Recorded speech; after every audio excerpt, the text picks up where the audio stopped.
कांग्रेस के बैंक खातों पर आयकर विभाग की कार्रवाई जारी रहने वाली है। कांग्रेस पार्टी की याचिका को खारिज कर दिया गया है। असल में कुछ दिन पहले ही यूथ कांग्रेस और कांग्रेस से जुड़े 4 बैंक अकाउंट को फ्रीज कर दिया गया था। आयकर विभाग ने मांग की थी कि पार्टी द्वारा 210 करोड़ रुपए की रिकवरी की जाए। अब उसी कार्रवाई के खिलाफ देश की सबसे पुरानी पार्टी आयकर अपीलीय प्राधिकरण गई थी, लेकिन वहां से उसे झटका लग गया है।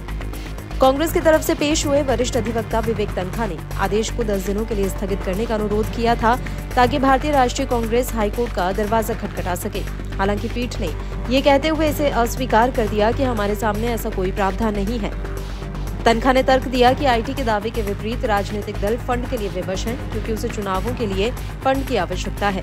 उन्होंने कहा कि अगर पार्टी आगामी चुनाव में केवल 350 सीटों पर भी चुनाव लड़ती है तो उसे प्रत्येक उम्मीदवार के खर्च का 50% वहन करना पड़ सकता है, जो एक महंगा मामला साबित हो सकता है। लोक प्रतिनिधित्व अधिनियम 1951 के मुताबिक लोकसभा चुनाव में एक उम्मीदवार 95 लाख रुपए तक खर्च कर सकता है।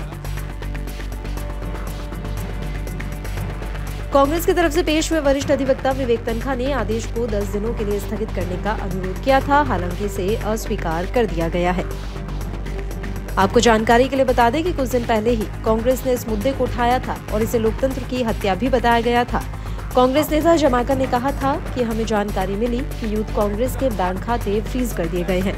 कांग्रेस पार्टी के भी खाते सीज कर दिए गए हैं। इनकम टैक्स ने यूथ कांग्रेस और कांग्रेस पार्टी से 210 करोड़ रुपए की रिकवरी मांगी है। चुनाव से ठीक 2 हफ्ते पहले जब विपक्ष के खाते फ्रीज कर दिए जाते हैं तो ये लोकतंत्र को फ्रीज करने के बराबर है। वहीं आप नेता सौरभ भारद्वाज ने कहा था कि आचार संहिता लागू होने को लेकर कांग्रेस, देखिए, आम आदमी पार्टी तो ये पहले से ही भुगत रही है। कई वर्षों से भारतीय जनता पार्टी की केंद्र सरकार शासित इनकम टैक्स डिपार्टमेंट हमारे अकाउंटों के पीछे तो पड़ा ही हुआ था। अब ये कांग्रेस के अकाउंट सील करना चाहते हैं, मगर जो असंवैधानिक और गैर कानूनी इलेक्टोरल बॉन्ड के द्वारा 6000 करोड़ से ज्यादा पैसा भारतीय जनता पार्टी को मिला है, उसको बताना चाहिए पूरे देश को कि वो कौन से कॉर्पोरेट्स का पैसा था और क्या केंद्र सरकार ने या भारतीय जनता पार्टी की राज्य सरकारों ने इन कंपनियों को फायदा पहुंचाया है। क्या इसके अंदर क्विड प्रो को तो नहीं है? इसकी जांच होनी चाहिए।